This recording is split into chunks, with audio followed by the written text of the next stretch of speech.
Coucou, c'est Géraldine de Scrap en Fleurs. Je vous retrouve aujourd'hui pour un tuto, toujours avec mes petites dosettes de café et pour un tuto qui va être 100% gratuit. Enfin moi, il n'est pas à 100% puisque j'ai utilisé du ruban que j'avais acheté, mais on peut le faire en 100% gratuit et je vais vous expliquer comment. Alors pour ça, en fait, c'est simple, il vous faut vos dosettes de café.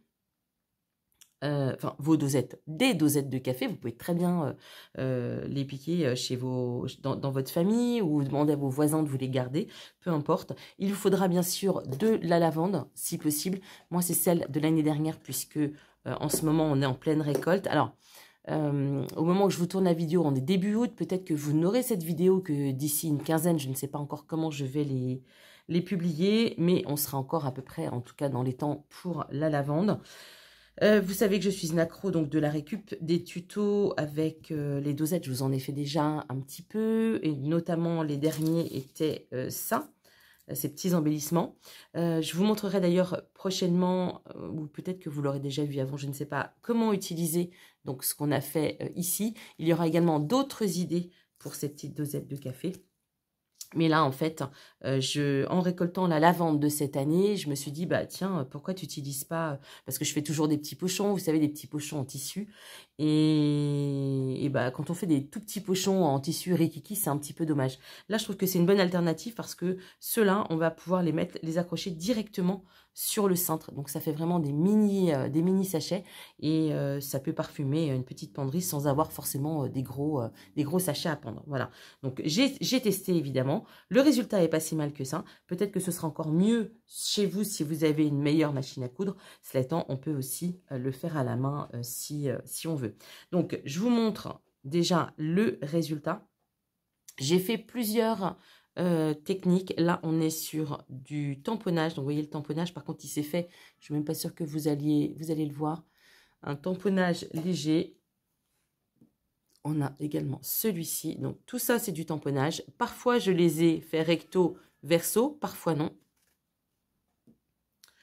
Mais je me suis dit que recto, verso, ça pourrait être sympa aussi. Ensuite, en tamponnage, on a celui-ci. Celui-ci qui est également recto, verso. Celui-là, on voit un petit peu moins. C'était le deuxième tamponnage. Et celui-ci. Donc, ça, c'est pour ce qui est tamponnage. J'en ai fait également que j'ai... Alors, je vais déjà commencer par ceux-là. Ceux-là, je les ai fait avec de l'encre et les pochoirs de chez Action. Les derniers pochoirs qui viennent de sortir. Alors, le résultat est pas mal. Simplement, je trouve que les éléments sont un peu grands et puis on peut pas les positionner vraiment trop comme on veut. Il y a celui-ci que je n'ai pas fait parce que, vous voyez, j'ai eu la bonne idée de... de tirer dessus et ça reste quand même quelque chose de fragile quand c'est pas plastifié. Donc celui-là, poubelle, mais je voulais vous montrer en fait qu'on pouvait aussi, comment dirais-je, faire avec du pochoir. Et puis bien ceux-là, je les ai faits directement en dessinant à la main. Alors je suis pas une pro du dessin, je suis pas forcément, je trouve très douée. Bon, cela dit, j'en fais pas non plus énormément, mais je me suis amusée vraiment à faire ça. Alors ça et ça, je les ai fait avec les feutres aquarelles de chez Action. Je pense qu'avec les feutres à alcool, ça aurait été mieux, mais je ne les ai pas encore ramenés dans mon atelier. Donc, du coup, j'ai fait ça avec le 43 et le 82, donc des feutres aquamarqueurs, pardon, de chez Action. Et celui-ci, je l'ai fait avec des feutres que mon amie Edith m'a donné. Ce sont les Maped. Voilà, et donc, ils s'appellent les Color Peps. Là, on a Marshmallow et là, on a Green Golf. Et franchement, je trouve que c'est sympa aussi parce qu'on a beaucoup plus de finesse pour le dessin. Bon, là, il faut dire aussi que j'ai utilisé le côté pinceau. Voilà. Donc, voilà les résultats. Je trouve vraiment ça hyper sympa. Donc, voilà. Ceux-là, je leur ai fait un verso avec des petits pois. Je me suis vraiment régalée à faire ça. Alors, par contre, le plus embêtant, eh bien, c'est la couture. Moi, j'ai pas une super machine. J'ai une petite machine à coudre qui vient de chez Lidl, qui me suffit vraiment pour ce que je fais. Hein, quand je couds mes jugs ou quand je fais des ourlets de pantalon, très franchement, ça me suffit amplement. Cela dit, parfois, bon, parfois, non, c'est pas parfois, c'est que j'ai pas forcément non plus l'idée de ressortir la notice. Vous savez, parfois pour les réglages, je pense que je suis en réglage sur du tissu un petit peu plus fort, donc j'ai vraiment galéré. J'ai essayé de le modifier, donc il y en a qui sont pas trop mal, et puis il y en a qui sont un peu moches. Bon, après on n'est pas là pour regarder les coutures, donc celui-là il est plus ou moins sympa, parce que c'est très difficile à coudre, c'est très tendre, ça a du mal à tourner, donc vous voyez, il y en a qui sont... Bon, celui-là il est pas mal. J'essaye de vous en trouver un des... Voilà, vous voyez celui-là. Donc là, c'était quand je faisais mes réglages. Je ne sais pas si vous allez voir. Vous voyez le fil. Bon, bref. Après, vous pouvez aussi faire une couture à la main. Cela dit, il faut faire vraiment des petits points serrés pour que votre lavande reste bien serrée dans le sachet. Et puis, je voulais vous montrer donc celui-ci. Celui-ci, je l'ai fait tout simplement sans rien du tout.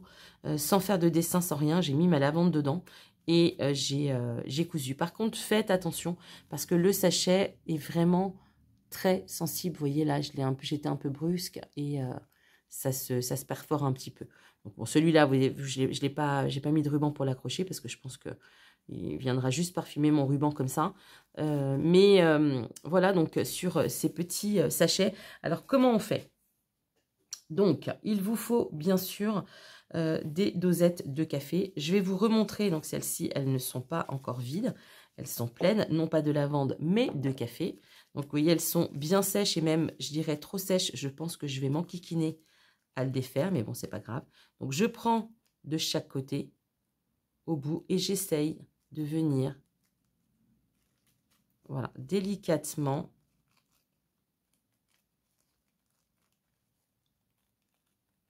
déchirer. Je vais vider le café en même temps. Voilà. Voilà comment on fait. Alors, quand c'est trop sec, parfois quand il y a trop de café, c'est compliqué, ça se déchire. Là, ça a été pas mal. Donc, voilà pour la défaire entièrement. Après, vous allez voir, j'en ai d'autres que je n'ai pas défait entièrement. Donc, j'en reprends une. Donc, je fais descendre en fait le café pour pouvoir avoir le haut de libre. Donc, je prends, voilà, de chaque côté délicatement. J'essaye. Ouais, celle-ci, j'y suis arrivée. Donc là, je fais une petite ouverture. Je ne déchire pas l'entièreté de la dosette. Je vais juste sortir mon café. Alors, pourquoi? Parce que du coup, c'est plus simple en fait, hein, pour mettre la lavande. Donc, voilà la solution. Par contre, quand vous arrivez là, en fait, regardez, je ne sais pas si vous verrez, il y a plein de résidus de café, vraiment de petites poudres. Si vous remettez votre lavande là-dedans, ça ne va pas sentir la lavande, ça va sentir le café. Donc, j'ai fait donc la même manip avec ces dosettes ici. Voilà. Sauf que celles-ci, je les ai relavées. Donc, c'est pour ça qu'elles sont beaucoup plus claires. Mais l'avantage, c'est que du coup, elles ne sentent pas le café. Et je vais pouvoir intégrer directement ma lavande voilà, par la petite encoche que j'ai fait ici. Alors ça, c'est pas une obligation parce que toutes celles que j'ai utilisées ici pour faire le feutre, hein, le tamponnage, etc., il a fallu que je les dissocie parce que sinon, comme c'est très fin, vous avez sinon l'autre côté qui est marqué et... bon, remarquez, pourquoi pas, hein, mais moi, j'ai préféré procéder pour ça avec des dosettes complètement défaites. Et puis ensuite, il vous suffit de recoudre la dosette, de pré-coudre la dosette de chaque côté, de laisser une ouverture et de remplir le café. C'est-à-dire que vous faites la même chose, sauf que de remplir de lavande, pardon.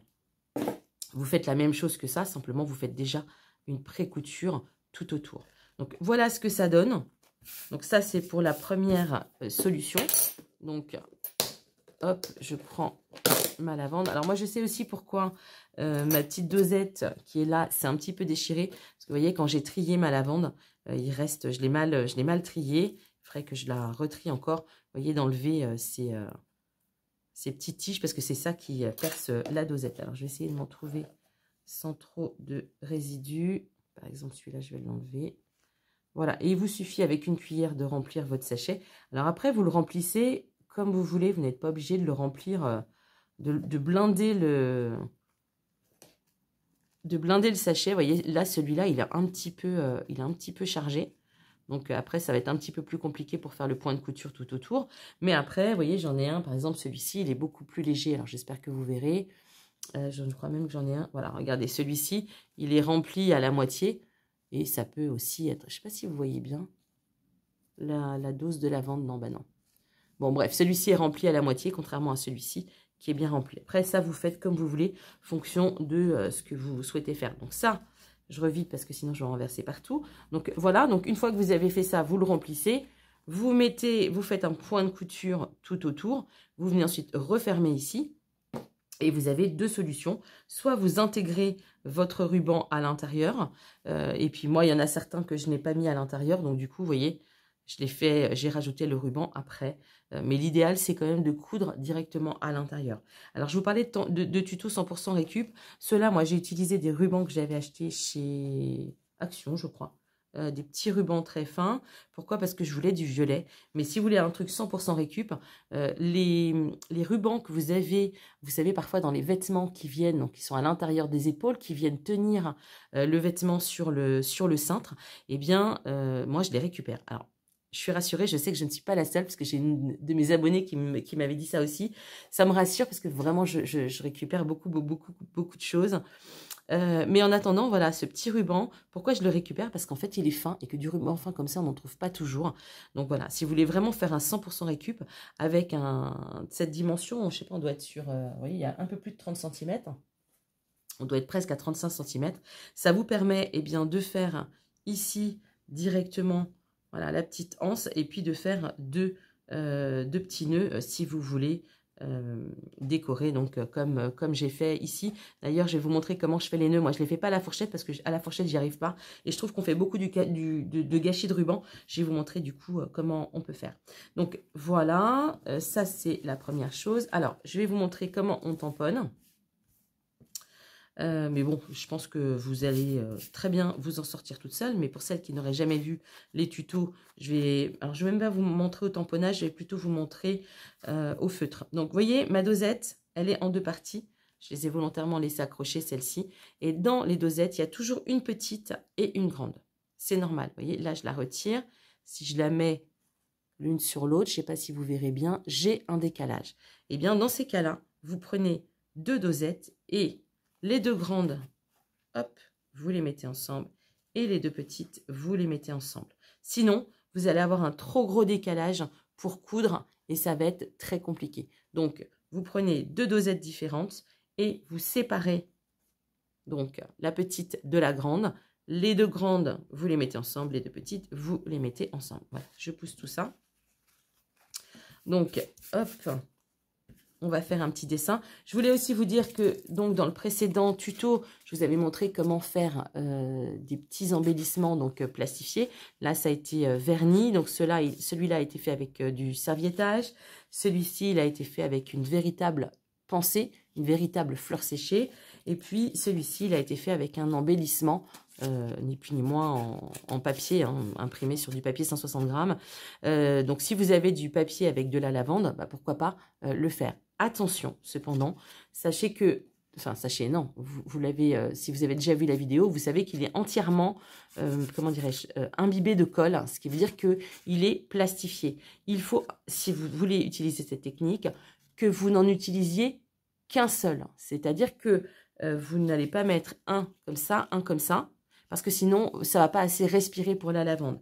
Il faut, dans ces cas-là, que vous utilisiez un plastifié et un normal, pour que ici, l'odeur de la... Pardon, je ne suis pas en face. Pour qu'ici, l'odeur de la lavande, elle passe. Puisque ici, c'est entièrement plastifié. Donc ça, c'est important. Sinon, c'est dommage, vous allez faire des sachets de lavande, mais qui vont rien sentir. Là, on est brut, hein, il n'est pas du tout imbibé. Et là, vous voyez la rigidité. Alors que là, il est tout mou, mais là, je ne peux pas le plier dans ma main. Il est plastifié. Donc ça, c'est important. Si vous utilisez ça, pas de souci, c'est possible. Mais vous en utilisez un neutre, qui n'a pas été collé. Hop, donc, une petite technique vite fait. Je vous montre. Alors, encore une fois, ne vous moquez pas, je suis pas une pro du dessin. Tiens, là, je vais faire le mot lavande ici. Alors, c'est un petit peu dur à travailler, hein, vous l'aurez compris, parce que c'est quand même hyper souple.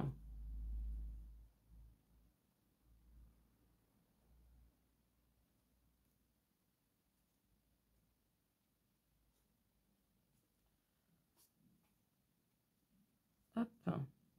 D'habitude, je fais pas les N comme ça, j'ai plus l'habitude. Vous voyez, je fais les N d'un seul tenant, mais bon, bref, c'est pas grave, on va le laisser comme ça. Hop. Alors, je vais faire peut-être une petite lavande ici.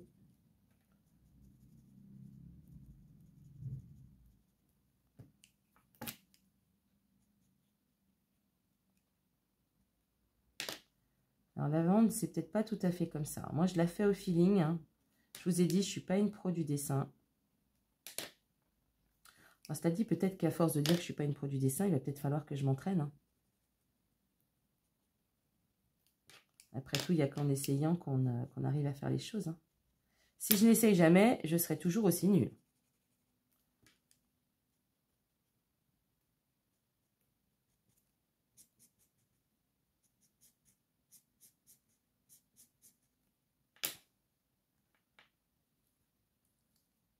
Allez, je vais en faire une comme ça.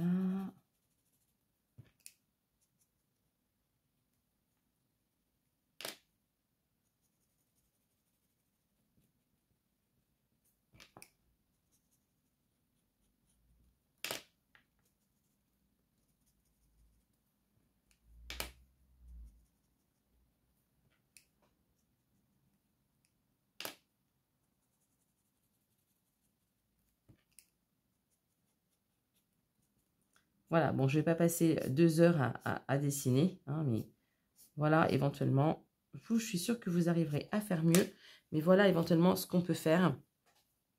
Vraiment, ces petits feutres-là, je les trouve... celui-là, il va là. Ces petits feutres, je les trouve vraiment pas mal, enfin, en tout cas pour ça. Donc, voilà, éventuellement, le tamponnage, eh bien, vous prenez de l'encre traditionnelle, vous tamponnez votre motif. Qu'est-ce que je voulais vous dire de plus? Bah, écoutez, je crois que j'ai un petit peu tout dit. N'hésitez pas à me poser des questions, à me dire ce que vous avez pensé de mes petits tutos sachets de lavande plutôt économiques, hein, si on est en 100% récup. Bah, je vous dis à très vite, prenez bien soin de vous, bye bye!